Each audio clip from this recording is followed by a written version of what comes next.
Aaron, I think we're ready to go here.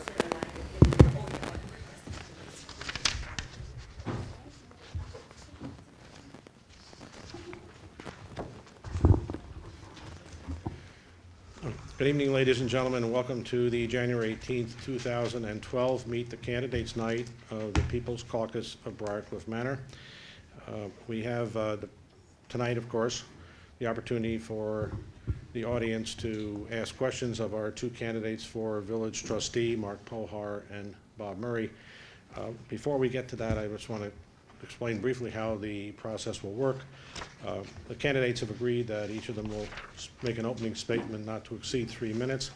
After that, we'll have questions from the audience, and each candidate will have 2 minutes or so to answer the questions, and then they will finish each with not more than a 3-minute closing statement.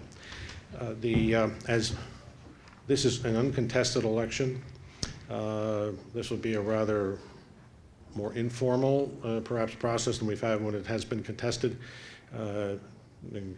Candidates are encouraged to dialogue, perhaps with more than debating each other. And if at any point one of them feels like there's something else to add to something that's already been said, they can do that too. So any timekeeping that goes on will be more just to assist them in managing their time rather than us trying to keep them quiet. I think some of you already have cards if you want to fill out any questions and get them to me while we go through a few housekeeping steps. First, I'd like to thank again the school district for the use of the facility, and particularly the IT staff for responding to our request to get the meetings recorded and therefore televised. I'd also like to thank particularly Cablevision and Patch for broadcasting the meetings. I would not like to thank FiOS because for several years now they've made it very difficult to work with them, and at this point we have not even been able to find anyone with whom to have a discussion about how to broadcast these tapes, these recordings. So I've asked Shelley and Carol Blair to put together a summary of what's transpired, and perhaps we can work with the mayor or whoever else in the village to try to see if we can make something happen here, because this is not the definition of public access television. Some of you are new this evening. Last week we passed a hat, and for contributions, we're not passing a hat again, but any of you who were not here last week and wish to make a donation, appreciate it very much, and there's a hat on the way out by the door. The first item on our agenda, other than my introductory remarks, is 2 pieces of formalistic housekeeping. The nominations for executive committee for the next executive committee were uncontested, as were the nominations for our 2 trustee candidates. So with that, we do not have a special voting day. What we'll have is first, I will read a resolution, ask for a motion to approve, and second, and that will resolve as follows.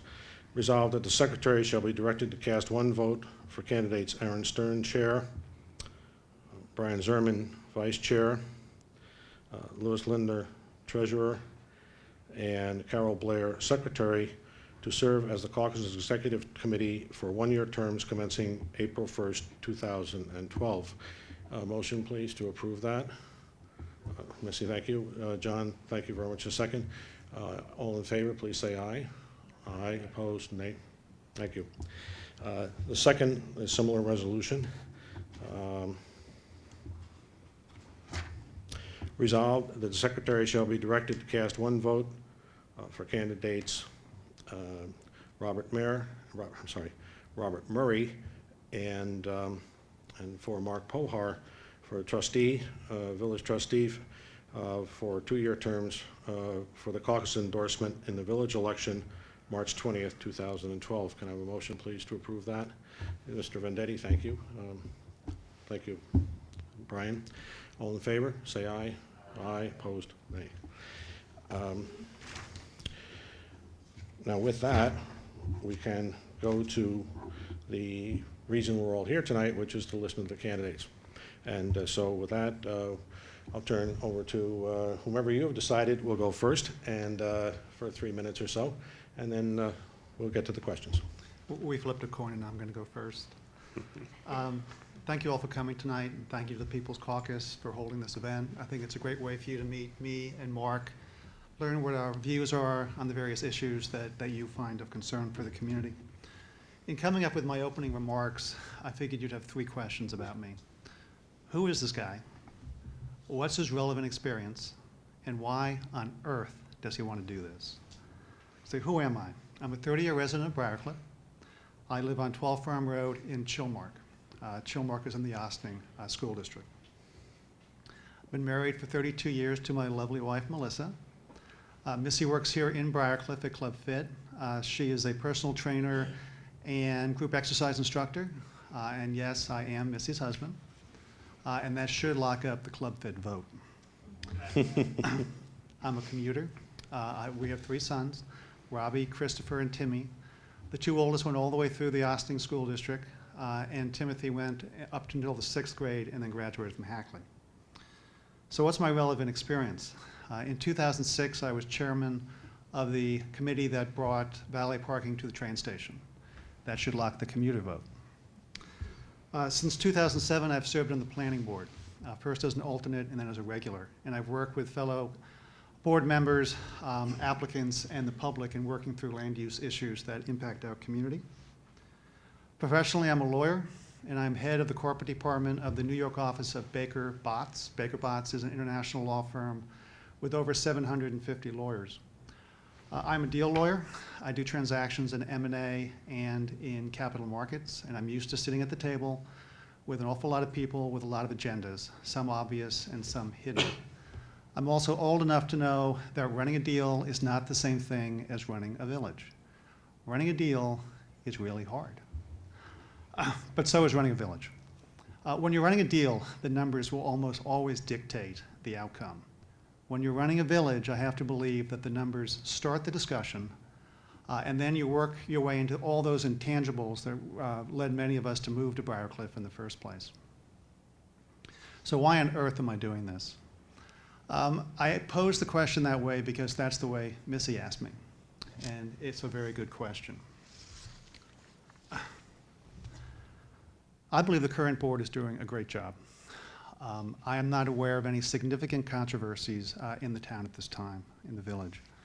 And I'd like to keep it that way. I'd like to be part of the process of controlling our costs and making sure that if we cut fat and not muscle or bone.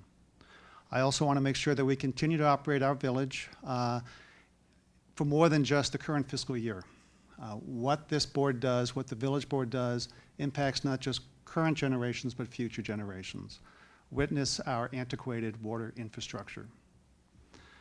We need to govern our village as stewards, not just for current residents, but also for future residents, which hopefully will include our children. Thank you. Good evening, ladies and gentlemen, members of the People's Caucus Executive Committee. As stated last week, my name is Mark Pohar, and I'm honored to be before you tonight as nominee for the trustee for the Village of Briarcliff Manor. I have been a resident here in Briarcliff Manor for the past 16 years. My lovely, beautiful wife, Kerry, I hope I get her vote on that, and I moved here 16 years ago, where family values and community values were of top importance and stressed by the people and trustees of the village. Over the past 16 years, we've raised 3 children here. Shannon, who is a junior at Villanova, Sarah, who is a freshman at Keene State, and Sean, who is a sophomore in Briarcliff. And we incorporated, I believe, the importance of family, friendship, and community values into them. That included understanding the importance of giving back through volunteering, maintaining family values, tradition, and a strong work ethic. Personally, I have volunteered in the community, including parish activities such as teaching religious education, membership on the parish council at St. Teresa's, and a Eucharistic minister. Additionally, I have sat on the Todd PTA and as treasurer and on the Health and Safety Committee at Todd. And in my present involvement in the village, I am the treasurer of the People's Caucus and the chairperson of the Ethics Committee. Professionally, I have been a registered nurse for 31 years and a nursing home administrator for the past 2 years. working in the healthcare sector. As anyone knows, healthcare costs have skyrocketed. Reimbursement has spiraled downward with significant cuts across the board in all levels of payment. With all this being said, in my professional career, I'm faced with providing quality care to the patients and the residents that we care for without compromising their services. This being done with narrow margins in reimbursement. As an administrator, each year I'm expected to develop a budget for my facility which is realistic, attainable, and supports the goals and the missions of the organization. And over the years, I have the experience in executing budgets, evaluating ways to enhance services for quality care under strict regulations governed by the regulatory agencies. If elected, it would be my objective to continue to work and support the board and the residents of the village in improving services, reducing spending, and exploring opportunities to enhance the village and our community, while enjoying the quality lifestyles in a village so rich in culture, dedication, and commitment. Thank you. Before we start, just a couple of comments quickly.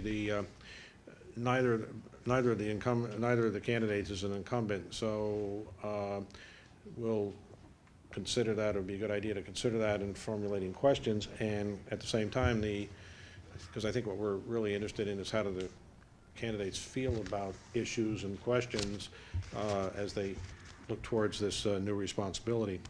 Let me start with the first question, which is from Vic Grund on Hawthorne Place.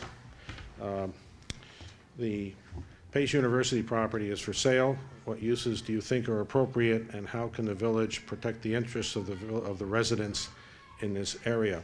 What we'll do is we'll start each time with one person and the other, and then we'll reverse the order. So why don't we start with you, Bob? Sure. Just going to let them close the door. That sounds like a better party. I'm just hoping we can get the mayor to smile at some point during this meeting. Okay, the question is, Pace has put its buildings in the village of Briarcliff up for sale. And what can we do to make sure that the property is in a manner that is most conducive to the residents of Briarcliff? That is an issue that will eventually come before the planning board and come before the board of trustees. You know, it is a tenet of real estate law that an owner of property has a right to fair use of the property. So when the planning board looks at an issue like a sale of a big piece of property, it has to keep that in mind. I would anticipate that we would try to make sure that there was plenty of open space in whatever was done in that area.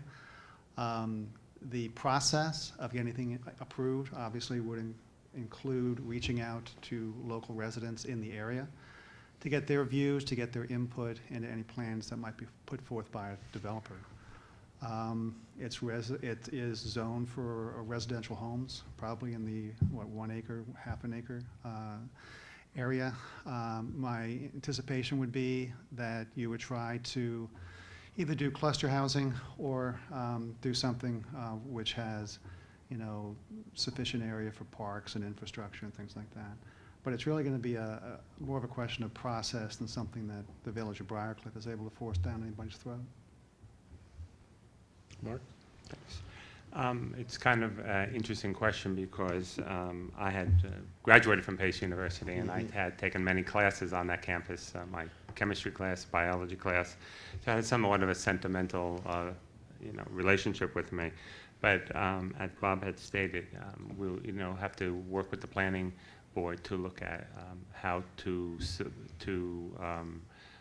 enhance the land. The fields, I know they have fields on the property at Pace, and I know the fields are of value here in the community. So I would like to, take the time, if I was elected onto the board, to evaluate with the planning department and the rest of the board on avenues and areas that we could enhance the landscape for the residents of Briarcliff. Okay. I have two questions here, but there's, one is kind of an announcement, one of them is a question. They both have to do with the library.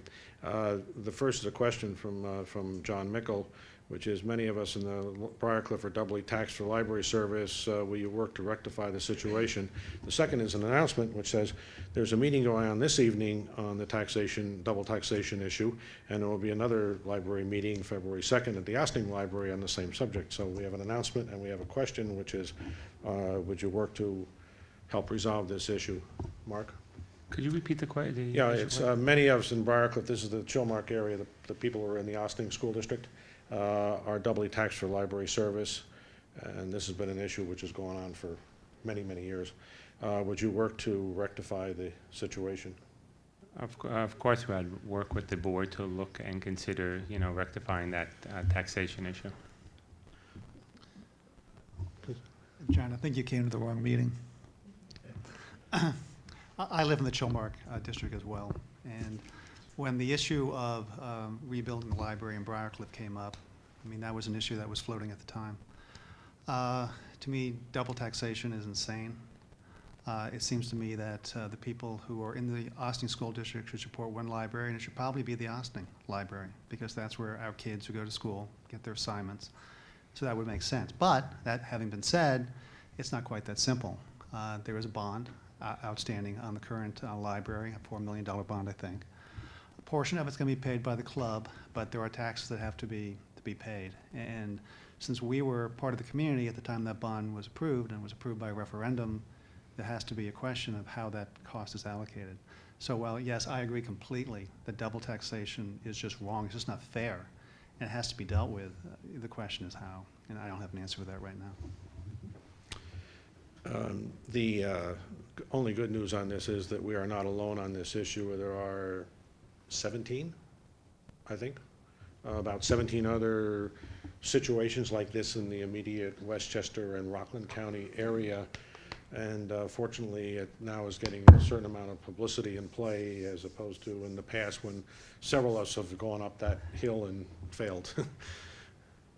Yes, Bill? In New York State, in 2007, there were 65,000 people statewide that lived in two or more. Two or more. Yeah, yeah. It's a lot of people, but it's one of these issues which never gets high enough on anybody's radar screen to get the attention it deserves, in part because there is no easy answer. At least I never found one. Next question is from Joan Austin. In the fall of 2008, the village appointed a committee to look into improving Scarborough Park. The committee presented a report to the Board of Trustees on November 19, 2009, and selected a consulting firm to develop an improvement plan. Since that time, the only progress on this project has been a village application for a grant from New York State this past October. No work has been done, and the park continues to deteriorate, including in the deterioration of the and erosion of the shoreline. Would you favor a more proactive approach to Scarborough Park remediation? Bob, I think it's you, man. This is your wife, Keith? Yes, indeed, and I have her vote, too. I'm a commuter, so I go by that park, Monday through Friday. It's a park that honestly I've never been in. I've walked past a lot. I've seen people in it. I know that there was a committee formed to look into the park and bring it to a condition which would be more conducive to people actually using it. That was back in 2008. Then the fiscal crisis hit. Money became tight. I would definitely be in favor of a committee looking into it and looking into the use of grant money or some type of assistance from the state or federal funds. I don't know that I would put that at the top of my priority for what I'd use taxpayer money for. That's just my own feeling. Mark? The Scarborough Park, I could once again remember, I believe, taking my children there. And for the residents, the seniors, the children here in Briarcliff, they do need areas to enjoy and to sit and to think and contemplate. So I would recommend or looking at evaluating how to enhance the park. And as Bob said, maybe not a top priority, but I surely would, look into that for the, to the betterment of the community and enhance the beauty of Briarcliff and the surrounding areas. Next question is from Carol Mickle. A large CVS under consideration appears out of proportion in the Chilmark Shopping Center, and a large Walgreen is being built nearby. What are your thoughts on the plans for Chilmark? I guess we start with you, Mark. How many pharmacies do we need? There's just a Walgreens that was built in Thornwood, right across the street from CVS there in Thornwood, and I was just noticing that the other day. I think people are working against each other with all this pharmacies and pizza places and whatnot. So I would look at, evaluate that with the board to see what the real need is for another pharmaceutical or CVS in the area, and how that would impact the residents of the Briarcliff and Ossining, and traffic and everything else that goes along with that. Kel, before I answer the question, will you still water my flowers when we go on vacation? My following comments are those of mine and not of the planning board. Planning board has had this application in front of it for almost a year. When we first got news that Erstad Biddle was thinking of enlarging the Chilmark Shopping Center, the first thing that we learned was that CVS was the proposed tenant, and it would take the place of where Radio Shack, the postal office is, and I guess Dress Barn. And my wife Missy said, "You're not going to let a CVS go in there, are you? That's insane." They have one down at Arcadian. Unfortunately for Missy and for the Mickles, we can't determine who goes into the Chilmark Shopping Center. That's for the landlord. Under our rules, if they meet the requirements of zoning, if they meet the requirements that the board has in terms of environmental impacts through mitigation, we have to look at the project in terms of whether or not it's a fair use of the property for the landlord. So we look at that property, and we've gone through a full environmental review. We've looked at parking, we've looked at lighting, noise, irrigation. We've checked all those boxes, and we feel that it's satisfactory. The big issue is really size. I mean, it is going to be a big store. And so is it going to fit into the character of Briarcliff and the surrounding community and the residents? And that is something that the Board of Trustees is going to have to consider, and consider hard. But the fact is that Chilmark is one ugly mall.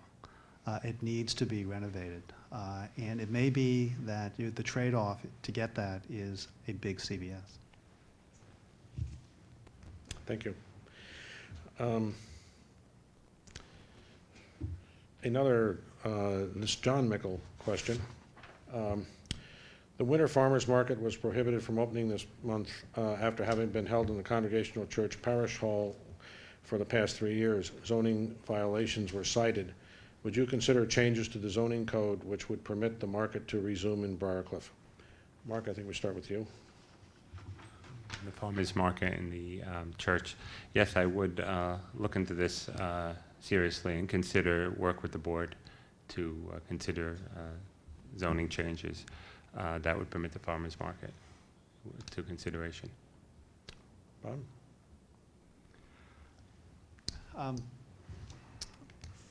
I think a farmer's market's a great idea, provided the Congregation Church fits it within the appropriate requirements of the zoning law. I would be willing to look at that. But what you'd have to do is, odds are the planning board would need to get involved. There would need to be a review of the environmental impacts of the farmers market, its impact on traffic, its impact on parking, safety, issues concerning the concerns of surrounding neighbors. So have a public hearing, get these things vetted, and if it looks like it is something that the community is interested in, that I would wholeheartedly be in support of a change to the zoning code for that purpose. Thank you.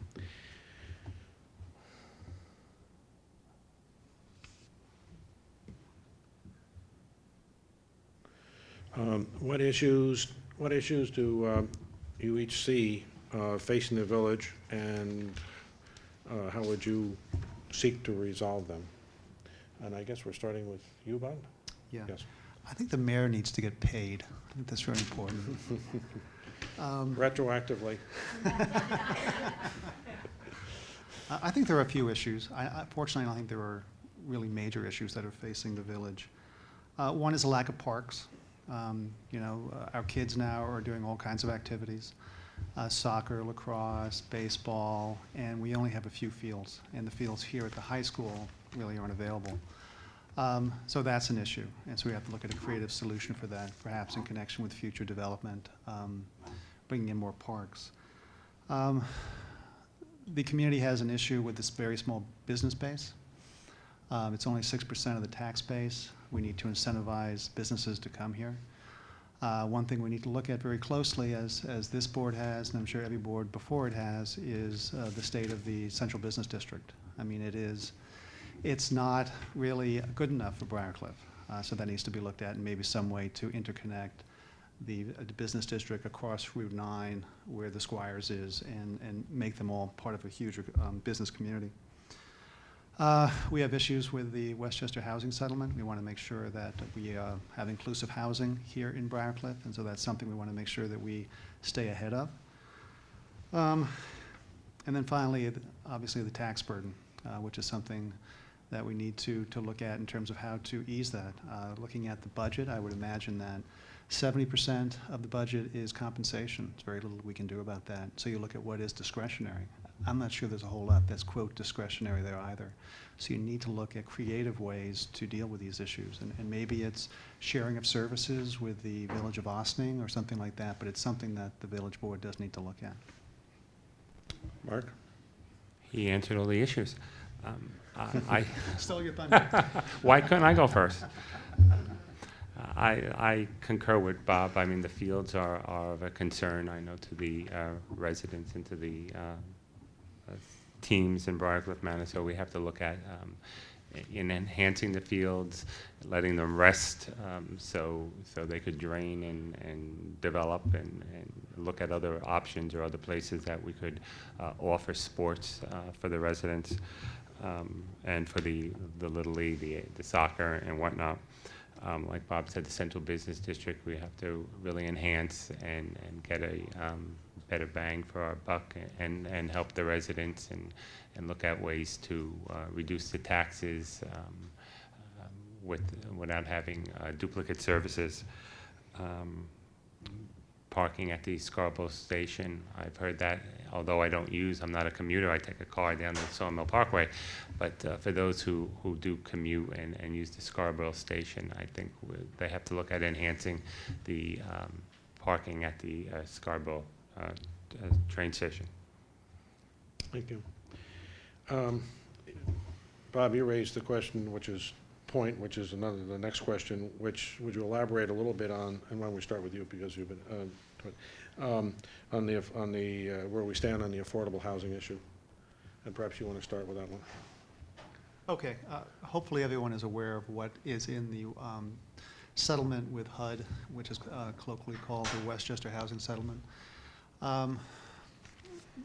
The County of Westchester is required over the next 7 years to build 750 units of affordable housing. And I think it's important to understand that it isn't low-income housing, it's, quote, affordable housing. So what is affordable housing? Affordable housing is housing that an individual who is, I think, 80% below the median wage in Westchester is able to afford with 30% of their income. And that is about $65,000 for a family of 4. In terms of what Briarcliff is doing, Briarcliff is a community that has been noticed as a community that is required to add more inclusive housing in its portfolio of homes. The planning board has already approved 14 units of affordable housing, which is in a mixed unit development on North State Road, which will be both business and residential. So I think that the village is staying ahead of the curve, and the planning board continues to look at other thoughtful measures that we can do to make sure that we bring affordable housing and inclusive housing in our community in a way that's beneficial for both the residents and whomever moves into that housing. Thank you. Mark, do you want to add anything to that? No, I have nothing to add. Okay. Does anyone else have any questions? I have. If not, we do not. All right. Then there's just one more on my list, which is, You got our hopes up. oh, all right. This actually is Calm down. wondering what your thoughts are about the village moving towards a town village kind of a structure, and the potential annexation of part of the town of Ossining, the unincorporated part of the town of Ossining. So, Mark, would you like to start with that one? I know they have been doing a lot of work over the past year on this town village and looking into ways to incorporate and move it along. I think it's important that the residents at the village of Briarcliff Manor and the surrounding towns have one common place where they can get their services. I mean, like I said before, duplicative services is I think a waste of money. So we want to look at how we could get the best bang for our buck and help the taxpayers with their taxes and to reduce their taxes. So I would continue to work with the board to make sure that, you know, this is a top priority to look at in the future. Okay, thank you. Bob? It's a very interesting question. Before I had my arm twisted to be up here, I didn't realize that we have a town of Ossining, and then within the town of Ossining, we have two villages. We have the village of Ossining, and we have the village of Briarcliff Manor. And there's a portion of the town of Ossining that's neither in the village of Ossining or the village of Briarcliff Manor. It's called the town outside. It's the unincorporated town. The town is a taxing authority, and it assesses taxes against the village of Briarcliff for services that Briarcliff really doesn't need. So what are those services? Services in the court in Ossining, rec center. They have the assessor who does the assessments for, I guess, both villages. We are 20% of the population. We are 40% of the assessment base. So we are paying taxes to an entity that we really receive no services from. So it makes sense for the village to get away from the town by forming its own town, a so-called coterminous village town. A whole separate question is the annexation of electoral districts 17 and 20. 17 and 20, for those of you who don't know what they are, I didn't until last night, it's basically if you come across Route 9A onto Chappaqua Road, if you look all the way to your left toward Ryder Park, that's one of the districts. And if you come all the way down to the light at Chappaqua and North State Road and you see the Ossining Police Barracks, you always wonder, well, what is that doing in Briarcliff? It's not in Briarcliff. It's in the unincorporated, the outside town. It is those areas, including all those businesses up to Club Fit, I believe, that are the subject of annexation talks. Under New York state law, a village like Briarcliff can annex contiguous areas, which are these two districts, subject to a vote of the residents. The vote is whether or not it's in the interest of the public. And I believe Briarcliff residents would vote on it. And it may be that the town outside board, supervisory board, would have a say as well. Now, this is a number of businesses. It would be great to add that to the Briarcliff business district because it would add revenue for the village. But then the question becomes, well, what happens with the outside town? They're going to lose a major tax base. So odds are they're going to object. And so the one thing that the board has to look at is whether or not this is even feasible before you go down this road. And it may be the creative solution is that the two villages agree to divide up pieces of the town outside. Thank you. Does anyone else have any questions at all? Yes, Lou. Sure. What do you foresee as the impact on the school district if that annexation? It doesn't have any impact at all because the two villages and the school districts are separate. I mean, if you think about it, the village of Briarcliff Manor has the Austin School District, it has the Briarcliff School District. People in Mount Pleasant go to Briarcliff schools. It's two separate things. Have no impact at all. Any other questions? All right, then let's go to closing statements. And Mark, since you went second, why don't you go first? Well, in closing, I'd just like to thank everyone for their support. I would like to work with the residents of Briarcliff Manor to make sure that we have a great village, a great area, and to look at quality services with working with a great government. Thank you. Bob? If I'm elected to the board, I'll undertake to ensure that your tax dollars are spent in a wise manner and in a manner that is efficient.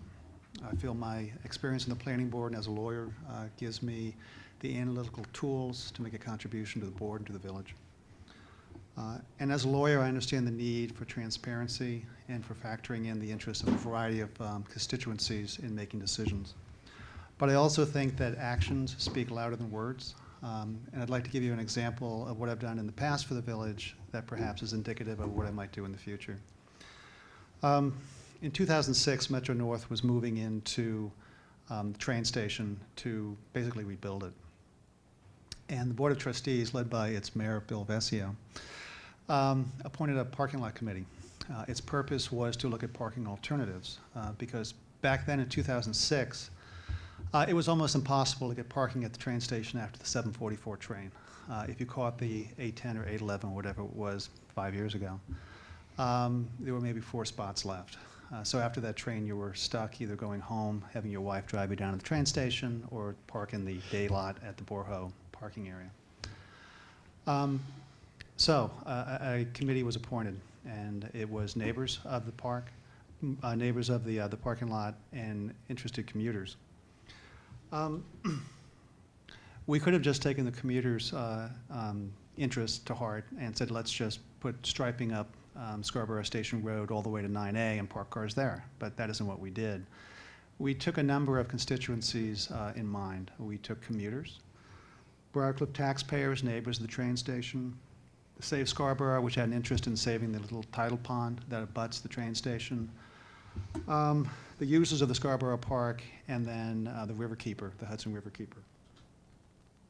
At our first meeting, and this was a 9-month process, everyone on the board, everyone on the committee said, we don't want valet parking, awful idea. You know, we don't want to give our keys to somebody. They're not going to be touching our cars. We ended up recommending valet parking. Now, why is that?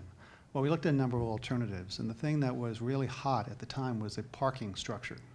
As a matter of fact, Briarcliff had hired a consultant to look into the feasibility of a parking structure. The neighbors were up in arms. They hated the idea. It would have hit Briarcliff taxpayers with a bond and hence ongoing costs as well as maintenance. And so it was determined that because of the cost to taxpayers, the outcry from residents, we weren't going to go that way, besides the fact it would probably be an eyesore to Briarcliff. So how about encroaching into the Scarborough Park? I know Joan was in favor of that. We didn't do that because we knew that the people who used the park would be very upset. We knew Save Scarborough had an interest in not encroaching on the park, and we didn't want to spoil the park. We considered filling in a portion of the tidal pond. That wasn't going to work because Save Scarborough was up in arms. It would be expensive, and oh yeah, that's in the village of Ossining. We even considered building a parking deck out into the Hudson. Admittedly far-fetched. We didn't do that because of its cost and environmental issues. So we settled on recommending valet parking. Initially, it was somewhat resisted by commuters, but today is a huge success. Our recommendation entitled No Impact on the Environment. It entailed no cost to taxpayers. It entailed no cost to commuters because what Briarcliff was charging at the time to park at the station fully covered valet parking. So if I become a trustee, I'll operate in the same manner, considering all constituents, the cost to taxpayers, and the impact on our community of any decision we arrive at. Thank you. Thank you, Bob. Now, we have a few concluding subjects to cover very briefly. The first is, I do not yet have a schedule for the television, Cablevision broadcasting of tonight's meeting. As soon as we have it, we'll put it on our website, but we'll also post it in the center of the village, which is Joe Weldon's stationery store. And so you can pick it up on that, and keep your eye out on Patch, and look for a link to it on there as well. Now, of course, the first purpose of tonight was to meet the candidates. The second is, however, to get your marching orders for what do we do next. And what we do next is to circulate nominating petitions for these two gentlemen. We are an independent nominating body. For a community of our size, we are required to submit to the village clerk. This year will be by February 14th by 5 p.m. at least 100 valid signatures for the nominating petitions. In order to make sure we have 100 valid ones, we need at least 150 real ones, and preferably more. So Aaron and Louis and I guess Brian have petitions to pass out. Now, these include instructions as well as nominating petitions. I do want to summarize, although I think most people in this room have done this before, but I just want to summarize again. The first thing is you are circulate a petition which has 10 signature blocks on it. You do not sign your own petition that you are witnessing. You sign somebody else's, and you witness somebody else's, but you do not sign, you do not witness your own signature. The second thing is you just make sure that people, or ask them if they are registered. If you're not sure, ask them if they're registered voters. Make sure they live in the village. We have Super Bowl parties. We have giant party this Sunday night, and where clipboards will be passed around and you don't know who's there. So make sure that there are people who are living in the village who sign it, not necessarily, for example, in the school district, which often happens. So try to make sure those are valid. I think otherwise I think the instructions are clear. Completed petitions are to be returned to my house. The address is on the form by Sunday night, the 12th of February, no later than 5 p.m. And that way, Aaron, who is responsible for this, will pick up those petitions and make sure that they are in order, and he will assemble the package which goes off to the village clerk. But we need that extra roughly 1 to 2 days to make sure that we have enough signatures, we have enough valid signatures, we put the package together, and so on and so forth.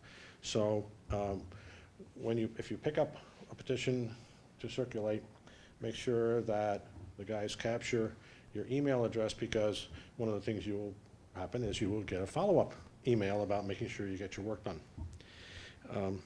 So I think that's a terribly important kind of a piece of thing to do next. The next thing you do after that is you remember to vote on March 20th, right down on behind the municipal building in the youth center, 6 a.m. to 9 p.m. We have no idea whether this will be a contested election. We will not know if it's going to be contested until 5 p.m. on the 14th, and we see if anybody else submits a nominating petition. But in any event, whether they do or they don't, you want to vote, because you never know what happens. And the third thing, before I ask if there's any other business, the third thing you'll have to remember to do is root for the Giants. Is there any other business for the caucus? Aaron, is there anything else we've overlooked? No, I think we've got it. Okay. Then I want to take a minute to thank our two candidates. Having been through this myself, and I know I speak for the mayor and as well, this is a serious commitment, not only just of time, but also a commitment to a responsibility to do a job. And they are both to be commended for volunteering for this highly paid and but much appreciated task. Thank you, gentlemen. Meeting is adjourned. I'm sorry.